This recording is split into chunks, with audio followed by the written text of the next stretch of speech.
देश भर में लोकसभा चुनाव का डंका बज गया है और भारतीय जनता पार्टी आर पार यानी कि 400 पार का नारा भारतीय जनता पार्टी ने दे दिया है। इसका गिले गिले विपक्षी दलों का साफ तौर पर कहना है अभी भारतीय जनता पार्टी दाव पेच की राजनीति कर रही है, इमोशनल पॉलिटिक्स कर रही है और इसका गिले गिले सांप्रदायिक राजनीति को जन्म दे दिया है भारतीय जनता पार्टी ने। उसके बावजूद भी के कारण है अभी भारतीय जनता पार्टी 400 पार का नारा पूरा दम खमता देने लग रही है। इसके पीछे के कारण है इसे की हमारी खास रिपोर्ट हम देखो और कमेंट सेक्शन में अपनी राय जरूर दियो।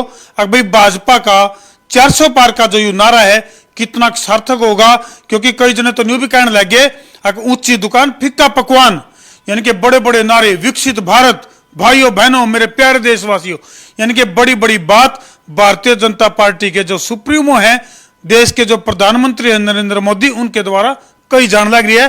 तारी अपनी क्या राय है कमेंट सेक्शन में जरूर लिख दियो और देखो हमारी खास रिपोर्ट।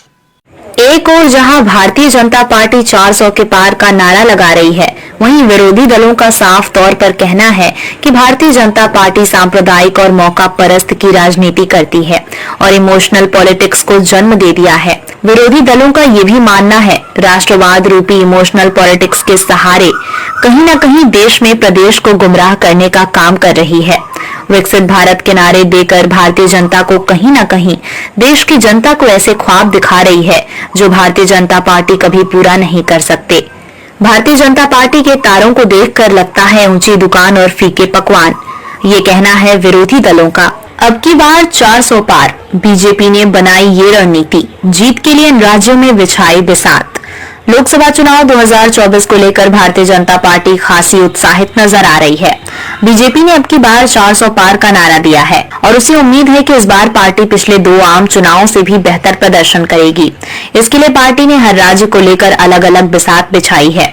कई जगह से उसे सीटें बढ़ने की उम्मीद है। कर्नाटक समेत लगभग 1 दर्जन राज्यों में अधिकांश सीटें जीतने वाली भाजपा ने राष्ट्रीय जनतांत्रिक गठबंधन के लिए अब की बार 400 पार का लक्ष्य तय कर लिया है। इस बड़े लक्ष्य वाला मुकाबला इसलिए भी रोमांचक होता नजर आ रहा है क्योंकि पिछले प्रदर्शन के आधार पर विपक्षी खेमा भाजपा के लिए जिन राज्यों को आपदा बता रहा है, भाजपा के रणनीतिकार वही सीटें बढ़ाए जाने की गुंजाइश को अवसर के रूप में देख रहे हैं। नई संभावनाओं वाले राज्यों में जिस तरह के राजनीतिक व सामाजिक समीकरण बिठाने के प्रयास किए जा रहे हैं, उनके भरोसे भाजपा के रणनीतिकारों का मानना है कि उत्तर प्रदेश, पश्चिम बंगाल, उड़ीसा, तेलंगाना, आंध्र प्रदेश, तमिलनाडु में पार्टी इस बार बेहतर प्रदर्शन कर सकती है। केरल में भी नए समीकरणों के साथ भाजपा आजादी के बाद पहली बार खाता खोलने की उम्मीद कर रही है।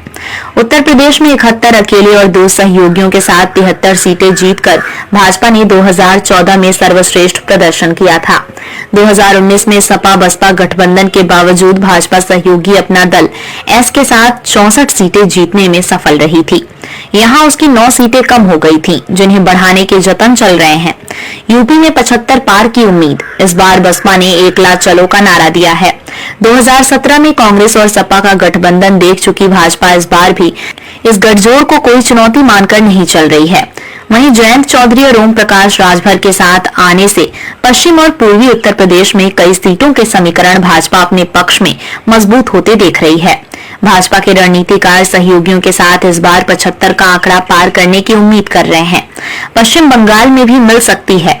इसी तरह से पश्चिम बंगाल में भाजपा इस बार 10 से 15 अधिक सीटें जीतने की उम्मीद लगाए है।